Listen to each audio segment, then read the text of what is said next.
Elemental Energy is a core booster set in the Yu-Gi-Oh! Trading card game. Released in North America on November 16th, 2005, it was the final core set of the year, introducing not only some new cards for existing archetypes, such as the Elemental Heroes and the Machine Monsters within the VWXYZ series of cards, but a brand new archetype, one that would see experimentation throughout the game's history, the Dark Worlds. Compared to the last set, Cybernetic Revolution, this one didn't have as many nostalgic cards for me to choose from. Not saying I couldn't find 10 absolute bangers, but it was a little difficult coming up with the last couple to add to this list. But without further ado, let's jump into my top 10 favorite cards in Elemental Energy.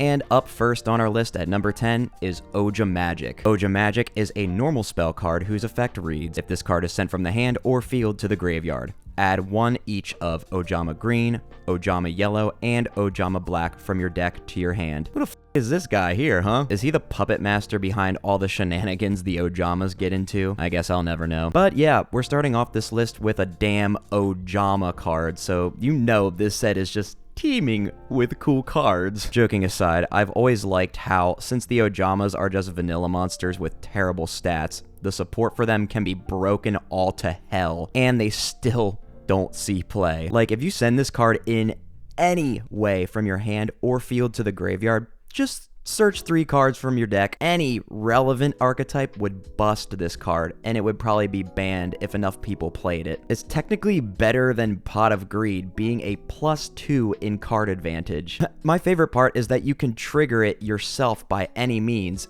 and since it's a mandatory effect, it won't even miss timing. Good job, Konami, for making a really bad archetype able to at least have some consistency. And up next at number 9 is Jax Knight. Jax Knight is a light level 5 warrior normal monster with 1900 attack and 1000 defense with this flavor text. A strong master swordsman. His loyalty is to justice, his duty to protect the weak. Apparently in the TCG, these cards didn't come out until the GX era, despite being in the Duel Monsters anime. But damn, did I love this card as a kid back in the day. Being a relatively high-statted vanilla monster was the main reason I loved it, since I really only cared about its stats back then. But the artwork is also pretty damn cool. Although, in typical Yu-Gi-Oh! Fashion, he's gotta be unnaturally ripped for no good reason. Other than that, his fit is just chef's kiss. From the cool-ass helmet that looks like an oversized crown, to the gigantic sword, to the cool shield, to the kind of impractical armor. Just an all-around awesome monster, even if not playable at all, due to, you know, needing a tribute summon. Although nowadays, there's actually some good support for these guys, but still, they never really saw relevant play. And at our number 8 spot on the list is Hero Barrier. Hero Barrier is a normal trap card that says, negate 1 attack from an opponent's monster. You must control a face-up elemental hero monster to resolve this effect. It's like negate attack, but worse! God, did I try to make this card work whenever I played E-Heroes against my brother and friends. Funnily enough, since there's really no activation requirement, I believe you can activate this card at any time, even if there is no elemental hero on the field. The effect just won't resolve if you don't control one. And if you do control an E-hero, your opponent's next attack that turn will be negated. This one's got some weird rulings, but that was my understanding based on playing it in simulators. Anyway, what really gets it on the list is nostalgia from the high school days of learning to duel properly. Not much else to really say, and that's why it's at a lower spot on the list. And at lucky number 7 on the list is Hydrogon. Hydrogon is a water level 4 dinosaur effect monster with 1600 attack and 1000 defense, whose effect says, when this card destroys an opponent's monster by battle and sends it to the graveyard, you can special summon 1 Hydrogon from your deck. God, I loved Bastion in the early days of GX. Why do they have to massacre my boy later on? They reduced him to mostly a punching bag when he could have been great. But as part of his deck, Hydrogon was my favorite of all the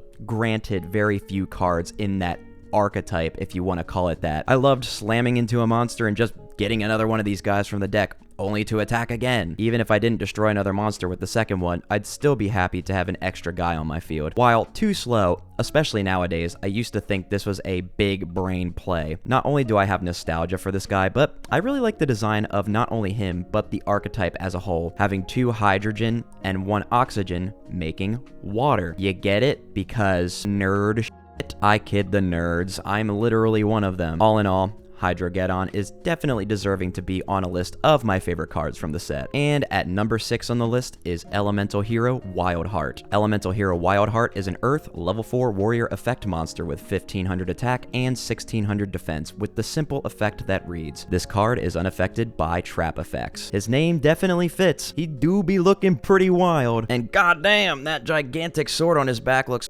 wild too. How does he get his hair to stay like that? It's either 8 metric tons of hair gel, which, let's be honest, it was the early 2000s, so that's very likely, or just anime hair physics. Either way, I've always liked this guy. His stats were decent and well-rounded, and his effect, while not having anything to do with hero monsters, was cool to have in our very battle trap heavy high school format that my friends and I played. That fact meant I threw him into any old deck that could use him, not just heroes. His artwork is also just super cool and nostalgic to me, so he really does deserve this middle spot on the list. And about halfway through the list at number 5 is V-Tiger Jet. V-Tiger Jet is a light level 4 machine normal monster with 1600 attack and 1800 defense with the following flavor text. This ace fighter is unbeatable in a dogfight. It combines with other monsters to launch an array of encircling attacks. Good statted vanilla monsters for the win! I always liked the VWXYZ monsters ever since seeing Seto Kaiba play them. I also owned quite a few of them myself, and most of them had either decent or good stats, so they were always a viable monster in my brother and I's war-style game we used to play with our cards, even before learning how to duel properly. Plus, these cards are a reference to the Zords used in the Super Sentai, or in the West, Power Rangers style shows, them all coalescing into a Megazord, which are the fusions in the case of Yu-Gi-Oh! And V-Tiger Jet was my favorite one in this set, due to its stats, plus being a vanilla monster. Not to mention that I love cats, so he gets bonus points. I want to make one of those bumper stickers that just says, tell your V-Tiger Jet from the Yu-Gi-Oh! Trading card game I said pss, pss, pss, pss. And up next on the list at number 4 is Brow, Huntsman of Dark World. Brow, Huntsman of Dark World is a dark level 3 fiend effect monster with 1400 attack and 800 defense with an effect that says, if this card is discarded to the graveyard by a card effect,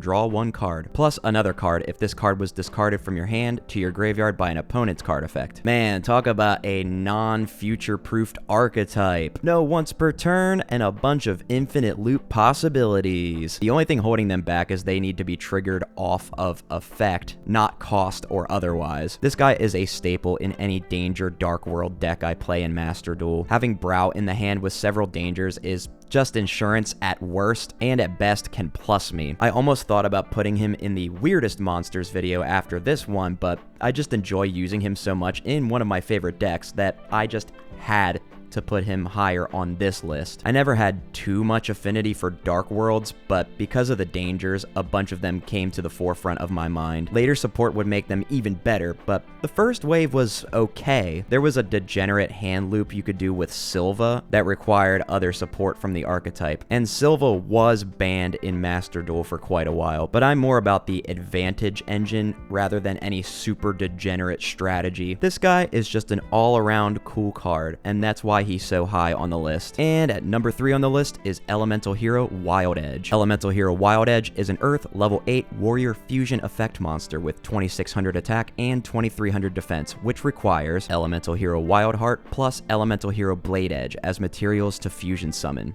and has this effect. Must be fusion summoned and cannot be special summoned by other ways. This card can attack every monster your opponent controls, 1 attack on each monster per battle phase. Oh, we got the final boss of edging, the Gooner King himself, Elemental Hero Wild Edge. I always enjoyed owning the E-Hero fusions, even if a bunch of them were not very good, just because of the anime, and because they all really gave off true boss monster energy. Plus, I've always been fascinated with elemental powers in fictional media like video games, books, and of course Yu-Gi-Oh! And I loved how you could fuse the elements together to form some cool chimera like Wild Edge here. Listen, I know Blade Edge is not really a specific element like Wildheart is. They are both Earth, but I think Wildheart has a more Earth theme, but it still retains the spirit of perfectly fusing two artworks together. He's got the bod and giant sword of Wildheart and the armor/arm blades of Blade Edge. I always forget that he's not one of the fusions that can do piercing damage. He just can attack all monsters your opponent controls. I think that one belongs to E-Hero Plasma Vice, which also has Blade Edge as material. Overall, this badass motherfucker gets a pretty high spot on the list, if only because he's the ultimate edgelord. And our runner-up spot on the list at number 2 is Pot of Avarest. Pot of Avarest is a normal spell card whose effect reads: target 5 monsters in your graveyard, shuffle all 5 into the deck, then draw 2 cards. And speaking of cards I play in Danger Dark World, normally in these lists I have a bunch of monsters at the top instead of spells and traps, so this one must be cool and good to make it to the runner-up spot. And it really is. While not super broken anymore,